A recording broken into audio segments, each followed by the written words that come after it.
ઈસવીસન 1025 જ્યારે વિધર્મીઓના બાણો ધર્મને ખંડિત કરવા માટે વછૂટ્યા હતા, મોહમ્મદ ગઝનીએ ભયંકર આક્રમણ સાથે સોમનાથને ખંડિત કરવાનો પ્રયાસ કર્યો હતો. સોરઠપતિ રા નવગણજીની ફોજ બ્રાહ્મણ સેનાપતિ શ્રીધર અને મહિધરની આગેવાનીમાં આ બાણોને ઝીલવા અને પાપીઓને કાપવા રણમેદાનમાં ઉતરી પડે છે. પાટણપતિ ભીમદેવ સોલંકીના વીર યોદ્ધાઓએ પણ આ યુદ્ધમાં ભાગ લીધો હતો. અનેક દુશ્મનોનો કચર ઘાણ બોલાવ્યો. 50,000 હિન્દુઓ આ યુદ્ધમાં કપાયા અને કમનસીબે સોમનાથનું દેવાલય ખંડિત થયું. આ ખંડિત દેવાલયની પુનઃ પ્રતિષ્ઠા કરવામાં આવી, જેમાં ભારતના મુખ્ય 3 રાજવીઓએ યોગદાન આપ્યું હતું.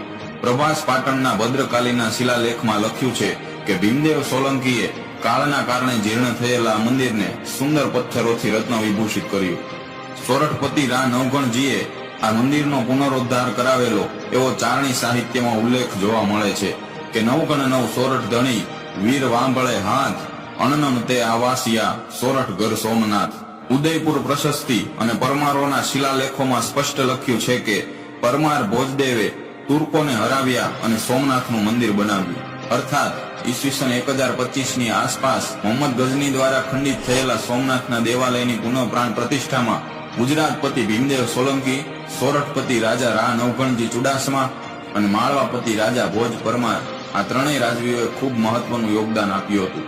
જય સોમનાથ, જય સૌરાષ્ટ્ર.